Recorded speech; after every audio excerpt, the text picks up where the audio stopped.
అంటే మా పూర్వీకుల నుండి ఈ ఒక సాంప్రదాయం అనేది రావడం జరిగింది. ఆషాఢంలో అమావాస్య వెళ్ళిన ఆదివారానికి అమ్మవారి ఎదుర్కోళ్ళు ఉంటాయి. నేను సురటి అప్పయ్య వాళ్ళ మునిమన్మని. నాది 7th జనరేషన్. సురటి కామేశ్వర్ నా పేరు. సో ఈ దేవాలయం సాంప్రదాయం, కట్టుబాట్లు, నియమాలు అన్నీ పాటిస్తూ ఈ జాతరని దాదాపు 230 సంవత్సరాల నుండి మేమే చేసుకుంటూ వస్తున్నాం. రీసెంట్గా మాకు ట్రస్ట్ బోర్డు ఏర్పడ్డది కానీ దానికి మేము చైర్మన్గా ఉంటున్నాను. ట్రస్ట్ బోర్డు లేకుండా ఫౌండర్ ఫ్యామిలీగా కొనసాగుతాను. సో ఈసారి జాతరలో మేము దాదాపు 3 మీటింగ్లు కండక్ట్ చేయడం జరిగింది. వివిధ శాఖలతోటి, అధికారులతోటి. వాళ్ళు కూడా సానుకూలంగా స్పందించి గత సంవత్సరం ఏదైతే ఇబ్బందులు ఉన్నాయో అవి కూడా మేము రెక్టిఫై చేస్తూ భక్తులకు ఎలాంటి ఇబ్బంది లేకుండా చూస్తామని కూడా వాళ్ళు మాకు ప్రామిస్ చేయడం జరిగింది. మనం చూసినట్లయితే ఇప్పుడు సురటి అప్పయ్య గారు అంటే మనకు అమ్మవారు ఉజ్జయిని మహాకాళి అమ్మవారిని ఇక్కడ ప్రతిష్ఠించబడిన వ్యక్తి ఆయన చేసి విగ్రహం.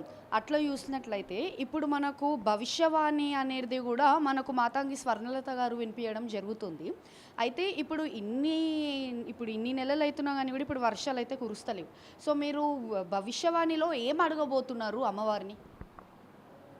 ఎప్పుడైనా మనం అమ్మవారిని మంచిగా పూజలు చేస్తాం, కోరికలు కోరుతాం, అందరు చల్లగా ఉండాలని భావిస్తాం.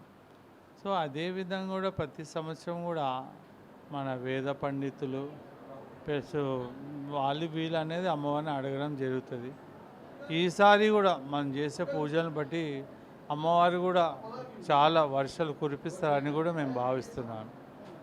ఇప్పుడు ఇంకా కురుస్తలేరు కదా, మళ్ళీ ఆ అంశం పైనే మనం కనుక్కోవాల్సిన పరిస్థితి ఉందా అమ్మవారిని మరి ఈసారి?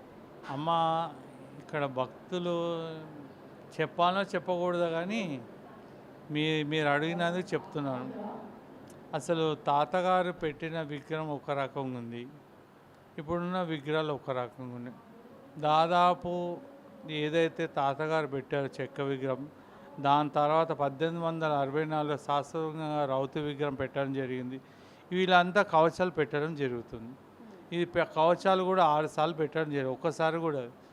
అసలు ఉజ్జయిని మహాకాళి అమ్మవారి ఏ రూపం ఉంటుందో కూడా భక్తులకు ఇంతవరకు తెలియదు. సో మేము గత 3 సంవత్సరాలు అమ్మవారి భవిష్యవాణులు అడిగితే నన్ను స్థిరంగా పెట్టండిరా అని అడుగుతుంది. మేము కూడా దాని కరెక్టే కదా, ఇప్పుడు స్వయంభూ అయినా ప్రతిష్ట అయినా కూడా భక్తుల సమక్షంలో అమ్మవారి ఒక అభిషేకాలు కానీ పూజలు కానీ అన్నీ జరుగుతాయి.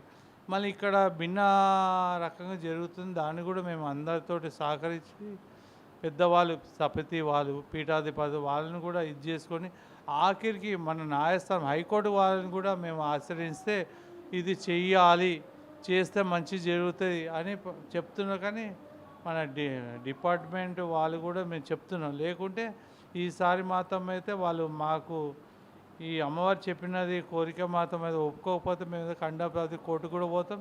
కాకుండా భక్తుల సమక్షంలో కూడా దీని విషయంలో గట్టిగా మాట్లాడతాం. ఇప్పుడు అమ్మవారి కోరిక అనేది ముందు ఏదైతే మీ తాతగారు అయితే పెట్టారో అలాంటి విగ్రహమే కావాలి అన్నట్లనే అమ్మవారు ప్రతిసారి భవిష్యవాణిలో చెప్పడం జరుగుతుంది. మళ్ళీ ఎందుకు అది మీరు ఇంకా వినియోగిస్తలేరు అన్నట్టు? వినియోగిస్తారంటే ఇది 1953లో దేవదావ శాఖ వారు, అంటే మా సుట్టి కిష్టయ్య మా తాతగారు వాళ్ళ తండ్రి గారు వాళ్ళు డిపార్ట్మెంట్కి ఉపచెప్పడం జరిగింది. అంటే గవర్నమెంట్లో ఉపచెప్పడం చేత అమ్మవారికి సమర్పించే కానుకలే కానీ, డబ్బే కానీ, ఆస్తి కానీ సెక్యూరిటీ ఉంటుంది పర్పస్తో ఉపచెప్పడం జరిగింది. కానీ ఇప్పుడు చూస్తే అది భిన్నంగా కనబడుతుంది.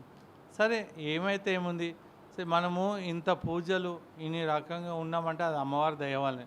అమ్మవారికి ఏంది, ఆమె చిన్న కోరికనే అడుగుతుంది, నన్ను నిజ రూపం చూపించండి రా అంటుంది. మీకు ఎవరు అధికారం ఇచ్చారు వాళ్ళకు 6 సార్లు మార్చమని? పోనీ అవును. అసలు పోతే శాస్త్రీయంగా చూస్తే మీకు హలో ఏదైతే ఉందో అది పూజకు పనికిరాదు, నిండుగా ఉండాలి అమ్మవారు ఎప్పుడు.